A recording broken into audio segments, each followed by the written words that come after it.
Почитувам председателе, почитувам заменик министар, почитувани колеги пратеници. Со овој амандман баравме 30 милиони денари за изградба на дом за стари лица во Кочани, чии услуги ќе ги користи целиот источен регион.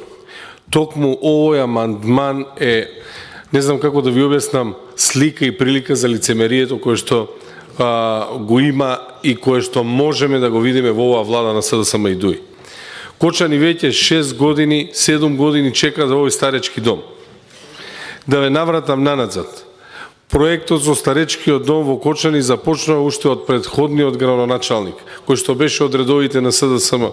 Ова го зборувам за вие, можеби некој од вас и не му е јасно, еве и за македонската јавност, како еднаш алоцирани средства, како еднаш ветени проекти за изборите потоа исчезнуваат и не се знае каде им е трагот.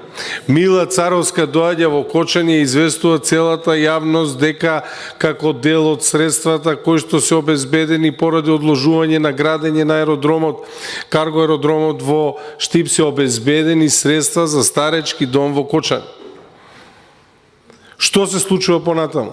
Јавност е информирана дека има проект, изработен проект, проектот е одобрен.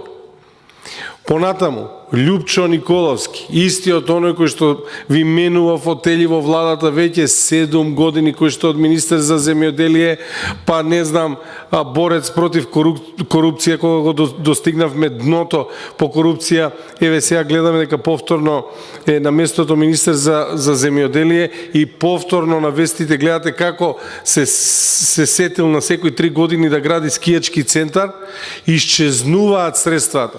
Исчезнуваат средствата кои што треба да бидат предвидени за тоа градење. Така исчезнаа средствата и за овој старечки дом, иако беше ветен. Со промената на власта, Министерството за труд и социјална политика го променува своето мислење и бара од општината да го промени планот на место 150 легла да обезбеди 50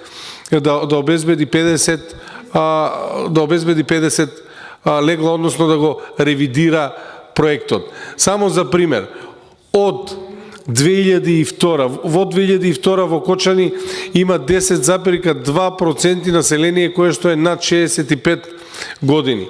2021 имаме 21% население кое што е над 65 години.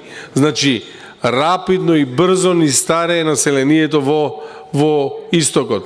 Ке ве подсетам дека Кочани со последниот попис има утврдено дека ни се иселени 6500 наши граѓани. Зошто не се иселени?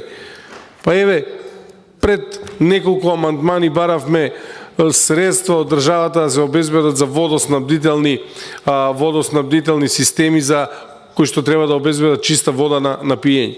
Ако не им обезбедите чиста вода за пиење, па многу е јасно дека истите ќе бидат иселени.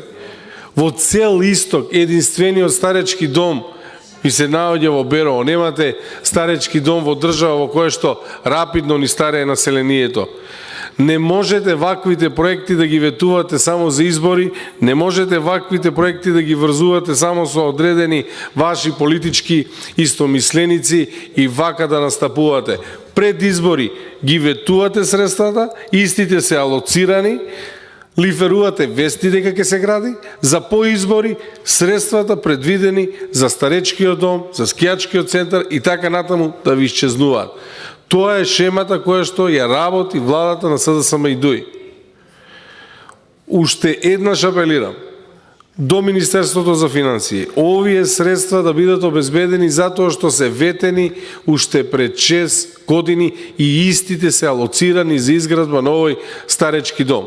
Доколку гласате против, во тој случај и вие сте согласни со оно што и се случува на граѓаните, а тоа е грабеж или средства кои што се наменски определени за капитални инвестиции да завршуваат во тендери, договори во 4 очи или кој знае се каде во буџетските лавиринти. Недозволиво е еднаш алоцирани средства да исчезнуваат на ваков начин како вие тоа што го приредувате на граѓаните.